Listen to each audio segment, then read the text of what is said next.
Retour de l'information sur RTI 1. Bonsoir à tous. On regarde le titre de ce journal. Inauguration ce vendredi du deuxième terminal à conteneurs de port d'Abidjan par le vice-président de la République, Timoko Méliet Koné, a souligné l'intérêt économique majeur et la portée sociale de l'infrastructure. Elle permettra d'accroître les performances économiques de la Côte d'Ivoire. La première dame de Côte d'Ivoire, Mme Dominique Ouattara, a été élevée à la dignité de grand officier dans l'ordre national par la grande chancelière. Il s'agit de la plus haute distinction de l'État de Côte d'Ivoire à une personnalité de haute qualité.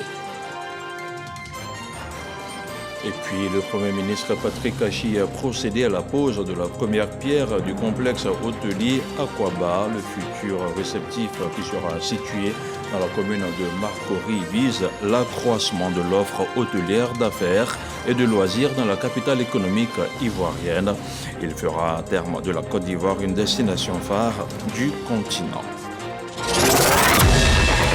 Voilà pour les titres. La Côte d'Ivoire s'attelle à devenir un hub portuaire connecté au réseau logistique multimodal.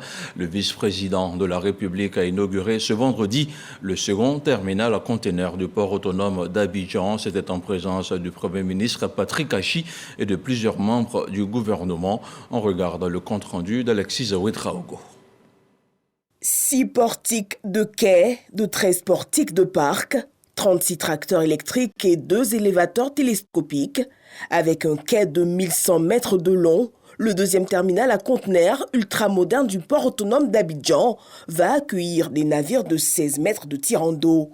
Ce terminal ultramoderne, bâti sur 37,5 hectares sur Amblay, est labellisé Green Terminal du fait de l'usage d'équipements à fonctionnement électrique, a coûté 596 milliards de francs CFA, dont la moitié apportée par l'État via un prêt rétrocédé au port autonome d'Abidjan.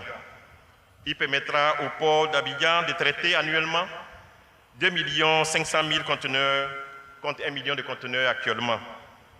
Il emploiera en permanence 450 personnes. En 10 ans, plus de 1100 milliards de francs CFA ont été investis dans les activités portuaires. Le port autonome d'Abidjan représente 88% du total des recettes douanières. Grâce à la confiance des armateurs, ce nouveau terminal sera une plateforme de transbordement pour les pays côtiers limitrophes et une porte d'entrée privilégiée pour les pays enclavés de la région.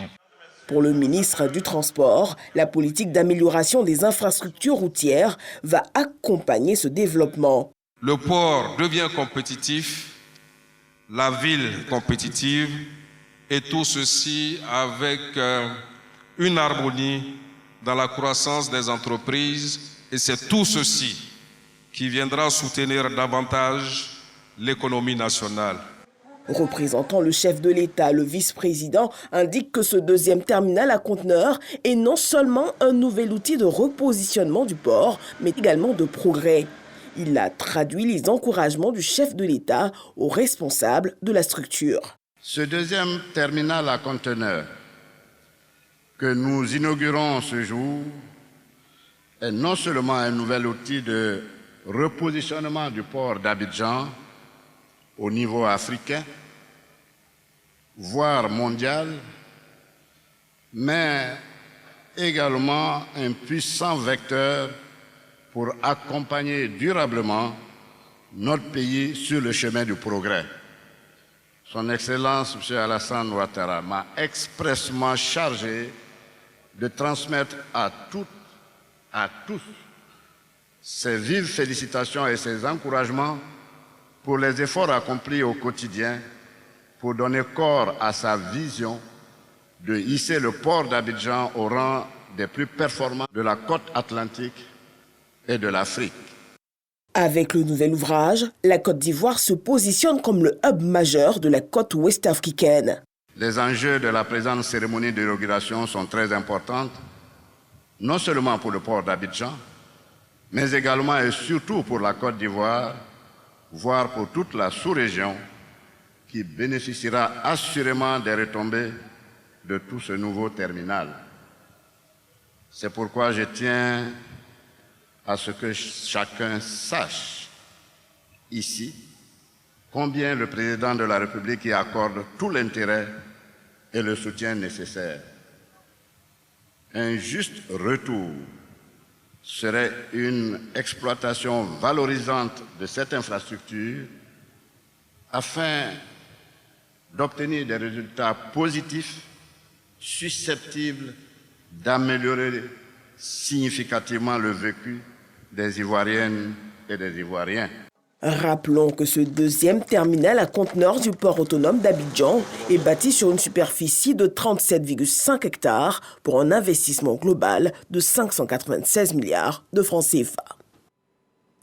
Fort de son engagement humanitaire et de ses nombreuses actions en faveur des couches les plus vulnérables en Côte d'Ivoire, la présidente de la Fondation Children of Africa a été décorée jeudi à Abidjan. Madame Dominique Ouattara a été élevée dans l'ordre de dignité de grand officier de l'ordre national. Il s'agit de la plus haute distinction de l'État de Côte d'Ivoire. Un reportage de Viviane Aïma. 42 ans d'action humanitaire, presque une vie entière. Au départ, en 1980, comme simple bénévole qui vient en aide aux enfants de la rue dans la commune du Plateau. Puis, en 1994, comme initiatrice d'un centre d'accueil baptisé la Case des enfants, qui héberge et s'occupe des enfants de la rue et des orphelins. En 1998, comme fondatrice de la Fondation humanitaire Children of Africa, qui œuvre pour l'épanouissement de l'enfant au plan social, sanitaire et éducatif. Depuis 2011, comme présidente du Comité national de surveillance des actions de lutte contre la traite et l'exploitation des enfants, initiatrice depuis 2012 d'un fonds de microcrédit qui permet aux femmes ivoiriennes qui ne peuvent accéder à un prêt dans les structures bancaires traditionnelles de pouvoir bénéficier d'un crédit remboursable sans intérêt pour leur permettre d'entreprendre des activités génératrices de revenus. Bâtisseuse d'un hôpital moderne dédié aux soins de la mère et de l'enfant. Bâtisseuse de centres d'accueil et d'apprentissage pour enfants victimes de traite et d'exploitation. De centres d'accueil et d'apprentissage pour enfants en conflit avec la loi. Bâtisseuse de classes exceptionnelles dans la très peuplée commune d'Abobo. La liste des actions initiées est longue. Aussi, ce jeudi 1er décembre 2022, la nation ivoirienne a décidé d'honorer à son tour son illustre fille, la première dame de Côte d'Ivoire, Dominique Ouattara, et lui dire merci pour tant de dévouement et d'altruisme. La cérémonie de distinction a drainé du monde, au premier rang son époux et plus fidèle soutien, le président de la République Alassane Ouattara. Plusieurs témoignages d'heureux bénéficiaires de ces actions, ou encore de proches, sont venus révéler des aspects peu connus de cette passionnée d'humanitaire. Grâce à vous, chère maman, vos enfants de la case sont devenus des adultes responsables. Eric Bacon est en Chine et prépare un doctorat en génie biomédical.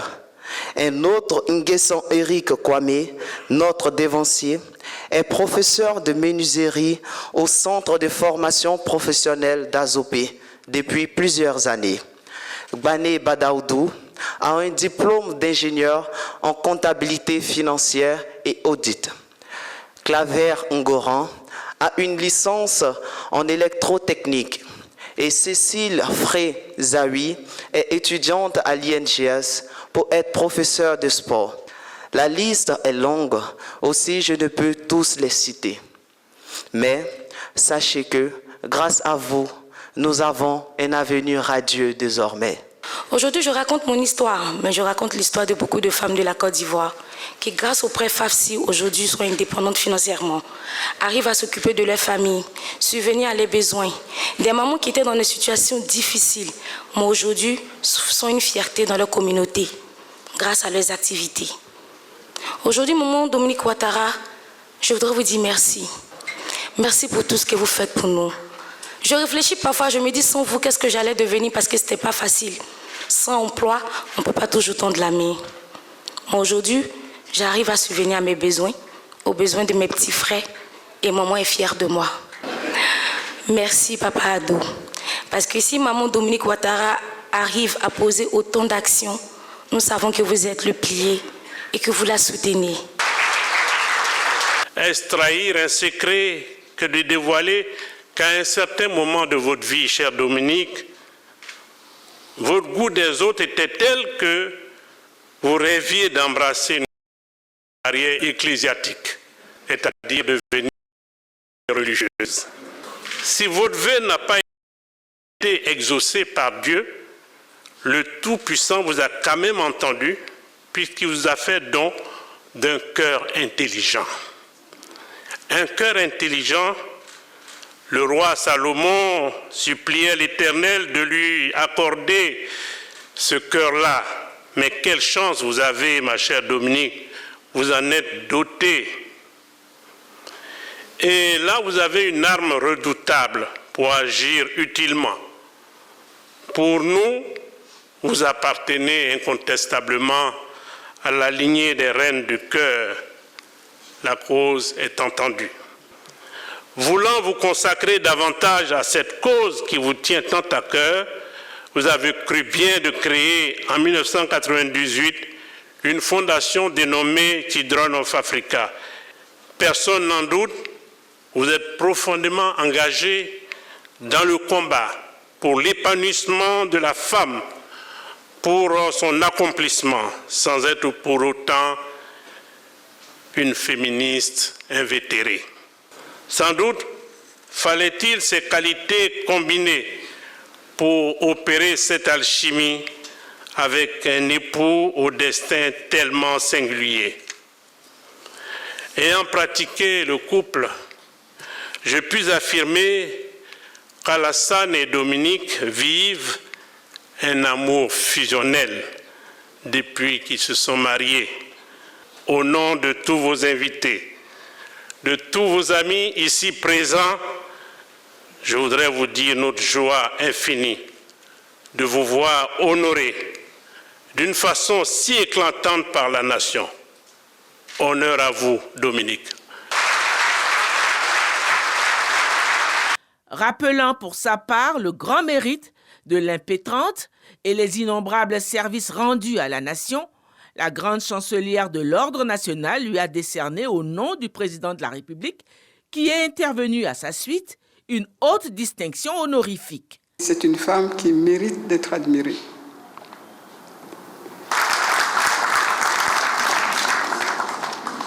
Elle a toujours employé son énergie à essayer d'atténuer la souffrance des orphelins, des enfants de la rue, des enfants travailleurs.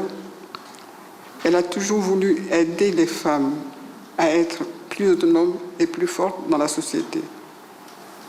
Elle le confirme en affirmant, et je cite, « Dès qu'un enfant avait un problème, j'étais là pour l'aider. La fibre humanitaire, on l'a ou on ne l'a pas. » Fin de citation.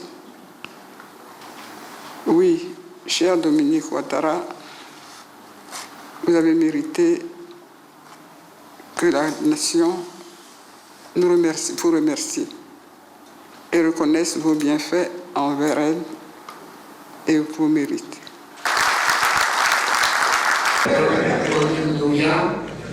Épouse Alassane Dramane première dame de Côte d'Ivoire, au nom du peuple de Côte d'Ivoire, et en vertu des pouvoirs qui nous sont conférés, et au nom de Madame la Grande Chancelière, nous nous élevons à la dignité de grand officier de l'Ordre national.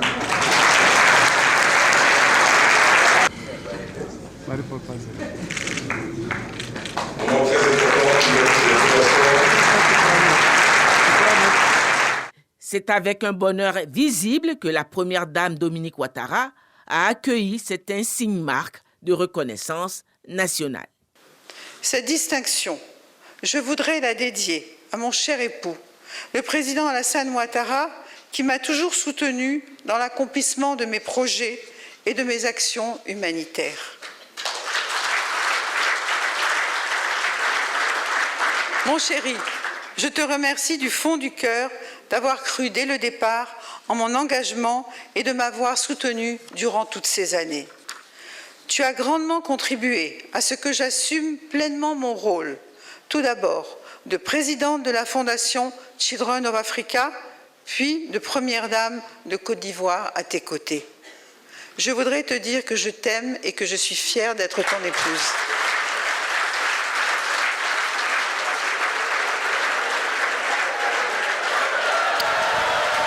Pose photo pour immortaliser cet événement avec son époux, avec ses nombreux invités. Ce sacre qui vient consacrer des décennies d'efforts au service de ses semblables ne sera certainement pas le dernier. La récipiendaire a annoncé vouloir aller de l'avant et s'investir encore plus. Plusieurs années de travail au service des plus vulnérables sont ainsi récompensées. Jeudi, en fin de journée, le Premier ministre était dans la commune de Port-Bouët. Patrick Kachi y a procédé au lancement des travaux du complexe Aquaba d'un coût d'investissement de 33 milliards de francs CFA.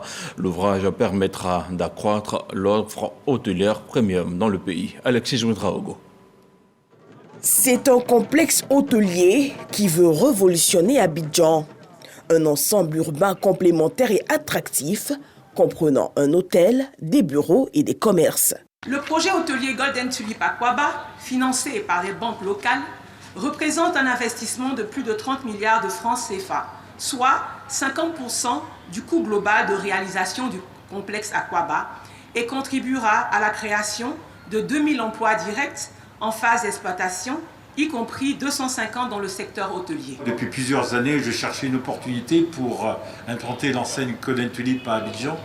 Golden Tulip célèbre cette année son 60e anniversaire et je ne pouvais espérer qu'un meilleur cadeau que la pose de cette première pierre. Situé à Marcory, le complexe Aquaba veut accroître l'offre hôtelière premium dans le pays. Les 205 nouvelles chambres de luxe de complexe Aquaba viendront accroître la capacité d'accueil hôtelière, mais aussi renforcer la position d'Abidjan en tant que hub du tourisme d'affaires et de loisirs dans la sous-région. Projet d'ambition porté par des nationaux, Aquaba épouse la vision du chef de l'État engagé à faire émerger des champions nationaux dans le secteur notamment du tourisme. Il s'agit de créer un cadre concurrentiel et compétitif au niveau mondial pour toujours mieux attirer des investisseurs dans les hôtels, les espaces de loisirs, les restaurants, les parcs d'attractions ou aquatiques et les parcours culturels ou naturels. Et naturellement, in fine, pour toujours mieux attirer les visiteurs, qu'ils viennent ici pour faire des affaires ou pour s'émerveiller, pour se ressourcer ou prospérer. Nous ne voulons leur dire qu'une seule chose. La Côte d'Ivoire est là, Aquaba. Et l'État se donne les moyens de rendre un peu plus attractif le secteur par des réformes au bénéfice des acteurs du secteur. Notons qu'avec près de 4400 hôtels et 66 000 chambres, l'hôtellerie en Côte d'Ivoire a connu un doublement de ses capacités entre 2015 et 2021. Et ce carnet noir dans ce journal, les forces armées de Côte d'Ivoire, FACI, ont rendu un ultime hommage ce vendredi 2 décembre au général de brigade à la retraite Kwame Akissi, ex-inspecteur des services à l'inspection générale des armées. Décédée le 29 septembre 2022 des suites d'une longue maladie, elle sera inhumée le samedi 3 décembre à Saint-Grobo, sous-préfecture de Tiasalé. Pour rappel, le général Kwame Akissi faisait partie des 5 premières femmes officiers de l'armée ivoirienne. La cérémonie militaire s'est déroulée à la place d'armes générale de corps d'armée Ouattara Thomas Dakan de l'état-major général des armées. C'était en présence de Téné Birahima Ouattara, ministre d'État, ministre de la Défense et de la haute hiérarchie des armées de Côte d'Ivoire et de la gendarmerie nationale. Le ministre de la Communication et de l'Économie numérique était à l'hémicycle face aux députés et membres de la Commission des affaires économiques et financières. Amadou Koulibaly leur a soumis le projet de loi portant ratification de l'ordonnance portant modification de l'article de la loi portant code des postes. Un reportage de Suleiman Donisongou commenté par Moussa Konaté. Vétusté des équipements, convoi de colis par d'autres structures concurrentes, influence des technologies numériques, violation de son champ d'action. Le projet de loi portant ratification de l'ordonnance portant modification de la loi portant code des postes est adopté à l'unanimité par les députés membres de la Commission des affaires économiques et financières. Le texte annonce des perspectives pour le secteur postal. La loi numéro 2013-702 du 10 octobre 2013 portant Code des postes dote la Côte d'Ivoire d'un nouveau cadre juridique et institutionnel adapté à l'environnement moderne de développement des services postaux. Ce nouveau cadre juridique a institué 3 régimes des activités permettant l'entrée sur le marché postal, à savoir les services postaux soumis à autorisation délivrée par l'ARTCI après le paiement d'une contrepartie financière fixée par décret, les services postaux libres soumis à une simple déclaration d'activité auprès de l'ARTCI et constitués de l'ensemble des prestations réalisées dans un cadre purement contractuel, le service postal universel, SPU, en abrégé, soumis à déclaration d'une licence accordée par décret pour une durée maximale de 20 ans renouvelable. Le nouveau cadre juridique institue également des régimes des activités permettant l'entrée sur le marché postal, dont le plus significatif est l'institution d'un service postal universel, SPU. On reste avec la Commission des affaires économiques et financières qui a également adopté 3 projets de loi. Les textes portés par le ministre Adama Coulibaly étaient relatifs à l'activité d'affacturage, les infractions boursières sur le marché financier de l'UEMOA et aux sanctions administratives applicables au blanchiment de capitaux. Lancine Bakayoko. Le premier projet de loi présenté aux députés par le commissaire du gouvernement Adama Coulibaly porte sur l'activité d'affacturage en Côte d'Ivoire. Ce texte vient régler les difficultés d'accès au financement des PME-TPE en raison notamment de l'indolence des établissements financiers à accompagner ces catégories d'entreprises malgré le besoin constant de flux de trésorerie. Il s'agit pour ces entreprises-là de pouvoir toucher par avance les créances qu'elles ont sur leurs débiteurs. Donc il y a un intermédiaire qui peut être un établissement financier ou une institution financière de développement, SFD, pour pouvoir justement régler la créance à l'entreprise en question et la créance, l'USCD, qui se charge du recouvrement pour le compte justement de l'entreprise concernée. Ce deuxième projet de loi soumis à la Commission fait l'inventaire des infractions boursières sur le marché financier de l'Union monétaire ouest-africaine.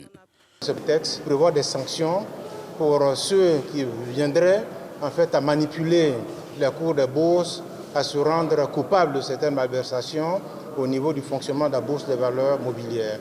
Le troisième projet de loi ratifie l'ordonnance portant régime des sanctions administratives applicables en matière de lutte contre le blanchiment des capitaux, le financement du terrorisme et la prolifération des armes de destruction massive. Ce texte a été adopté pour permettre effectivement que la Côte d'Ivoire, qui présente un haut profil économique, financier à l'international, puisse démontrer effectivement qu'elle n'est pas totalement soumise aux questions de blanchiment des capitaux. En attendant la plénière, tous ces 3 textes ont été validés en première lecture par la Commission des affaires économiques et financières de l'Assemblée nationale. Autre chose à présent, dans le cadre de la coopération ivoiro-indienne, une vingtaine de cadres de l'administration ivoirienne seront formés du 5 au 15 décembre prochain en Inde. Il s'agit d'une formation high-tech sur la thématique de la bonne gouvernance et de la e-gouvernance. Plus de détails avec ce reportage signé Issa Chonayeo. 25 hauts cadres de l'administration ivoirienne en formation en Inde. C'est le fruit de la coopération entre le ministère de l'enseignement technique, de la formation professionnelle et de l'apprentissage et l'Inde. Ces hauts cadres seront formés dans le domaine high-tech sur la thématique de la bonne gouvernance et la e-gouvernance. Au niveau où nous exerçons, nous sommes tous appelés à être des managers et en général, c'est sur le tas que nous apprenons nos différentes spécialités, juristes, administrateurs, médecins, ingénieurs et autres. Ça fait de nous de très jolis bateaux. Mais le paquebot est là, il faut bien qu'il circule sur l'eau. Si tu n'as pas cette capacité managériale, si tu n'as pas cette capacité de leadership, tes connaissances ne servent à rien du tout. Le ministre Kofi Nguessan demande aux apprenants de croire en eux et d'être ambitieux. L'Inde aujourd'hui a envahi le monde avec sa capacité à produire. Et comme vous êtes à de hauts niveaux de responsabilité, vous allez réfléchir là-bas pour comprendre leur système et comment nous allons adapter leur système à ce que nous faisons ici aujourd'hui. Nous, en tant que ministère en charge de la formation professionnelle, nous allons avoir des écoles au niveau de l'agriculture. On a des écoles au niveau de l'aquaculture. On a des écoles au niveau de la technologie d'une façon générale. Et avec vous, on va imaginer des formations. Ces hauts cadres de l'administration ivoirienne seront formés du 5 au 15 décembre 2022 en Inde. On s'intéresse à présent au dossier VDC de la rédaction de RTI 1. Selon une étude menée par l'ONU, une femme sur 3 subit des violences physiques. En Côte d'Ivoire, au moins 954 cas de viol ont été enregistrés en 2021. Les violences basées sur le genre demeurent donc une préoccupation majeure dans le monde entier. La période du 25 novembre au 10 décembre de chaque année est donc consacrée à la sensibilisation pour éliminer la violence à l'égard des femmes, violence basée sur le genre. Quels sont les cas les plus sensibles? La réponse tout de suite dans ce dossier VDC de la rédaction de RTI 1, un dossier proposé par Mohamed Khalil Diomandé et Alexis Ouetraogo.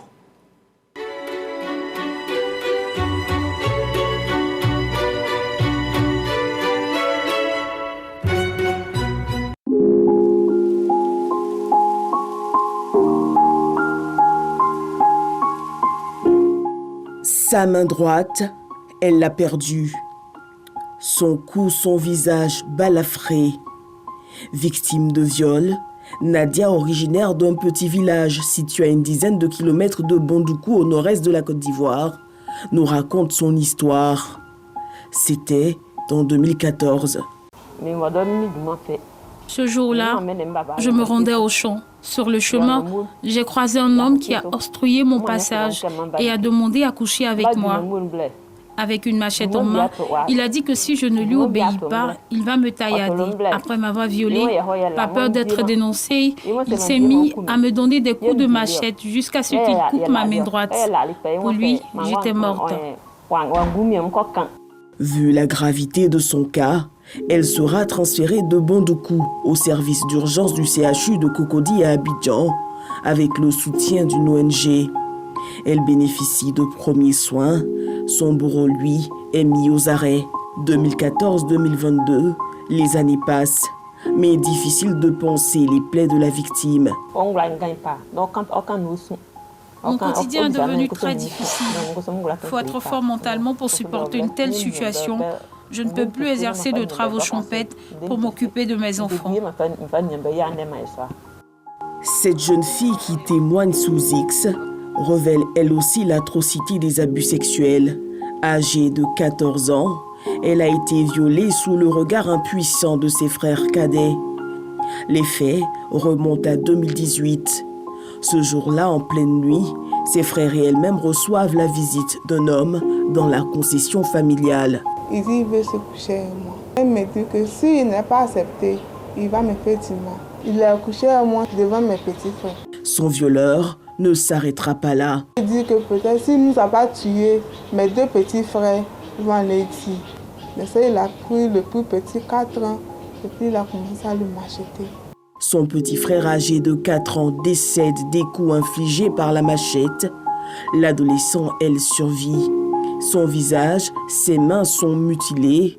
Elle est contrainte d'arrêter ses études. Voilà des personnes qui vont avoir des troubles. Cette image va revenir comme un film. Et au niveau physique, ce qui fait une personne, c'est l'autonomie. Mais quand on vous coupe vos membres, vous devenez dépendant. Et si ces femmes parviennent encore à faire face à l'adversité, c'est bien parce qu'elles sont soutenues par l'ONG Overcome et son partenaire Bloom. Nous nous sommes rendus à Cocody, Riviera Sinakasi, pour rencontrer la présidente de l'organisation. Selon elle, les cas de viol sont nombreux dans la zone nord-ouest du pays. On nous a signalé le cas de viol d'une dame de 80 ans, d'une petite fille de 8 mois. Donc il y a lieu de continuer de poursuivre la sensibilisation dans cette zone mais aussi de pouvoir soutenir ces personnes-là qui sont victimes de ces violences, à pouvoir guérir de ces blessures et les réinsérer socialement. Nous voulons qu'elles soient prises en charge totalement afin qu'elles puissent avoir, elles aussi, une seconde chance de réaliser leurs rêves. Mais quel appui le Conseil national des droits de l'homme apporte-t-il aux victimes de violences basées sur le genre? Lorsque nous recevons les cas de femmes victimes de viol, par exemple, nous les référons aux services aptes à leur offrir soit une prise en charge médicale, parce que dans ce genre de cas de figure, c'est ce qui urge. Nous leur donnons des conseils juridiques. Des réformes ont également été entreprises du côté du ministère de la Femme, de la Famille et de l'Enfant pour réduire ces cas.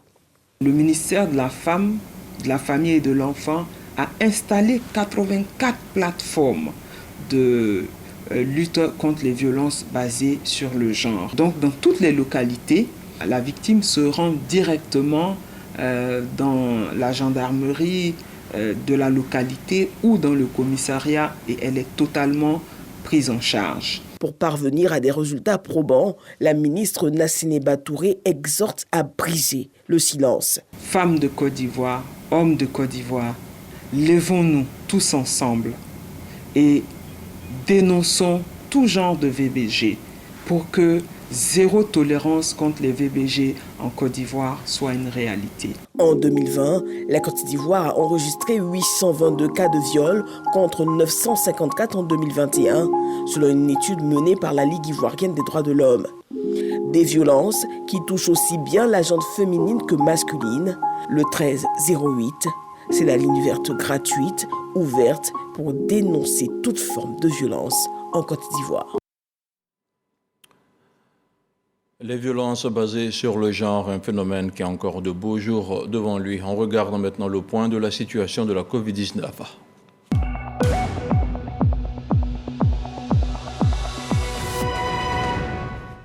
Le ministère de la Santé, de l'Hygiène publique et de la couverture maladie universelle a enregistré ce vendredi 2 décembre 0 nouveau cas de Covid-19 sur 222 échantillons prélevés, soit 0% de cas positifs, 0 guéris et 0 décès.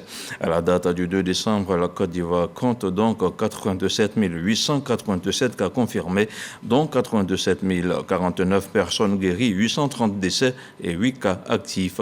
Le nombre total d'échantillons est de 1 654 651. Le 1er décembre 2022, 11 767 doses de vaccins ont été administrées, soit un total de 21 922 025 doses du 1er mars 2021 au 1er décembre 2022. Le ministre de la Santé, de l'Hygiène publique et de la couverture maladie universelle invite toutes les personnes de plus de 12 ans à se faire vacciner. Il rappelle que le vaccin contre la Covid-19 est gratuit et volontaire. Dans l'actualité hors de chez nous, l'armée congolaise a signalé et dénoncé jeudi un massacre d'une cinquantaine de civils à Kishiché, une localité sous contrôle du M23 située à une centaine de kilomètres de Goma. D'autres sources locales évoquent un bilan plus lourd. Les faits se seraient déroulés mardi 29 novembre dernier et les combattants du M23 sont soupçonnés. Human Rights Watch a été parmi les premières organisations à alerter. Des condamnations sont venues aussi des pays occidentaux. Et puis le président sud-africain Cyril Ramaphosa est toujours susceptible de démissionner suite au rapport défavorable d'une commission d'enquête publiée cette semaine sur son implication dans une affaire de dissimulation d'argent. Sa famille politique s'est réunie en urgence et en nombre ce vendredi pour discuter de l'affaire Falafala, du nom de sa ferme à bétail où des cambrioleurs ont découvert plus de 500 000 $ en coupures en 2020. L'origine suspecte de ces fonds et la volonté de cacher cette affaire au public interroge depuis les enquêteurs. Et voilà, c'est la fin de ce journal. C'était pour vous l'essentiel de l'actualité nationale et internationale. Ce journal est consultable en ligne et en replay sur tous les supports de RTI 1. Merci de nous avoir suivis. Bonsoir.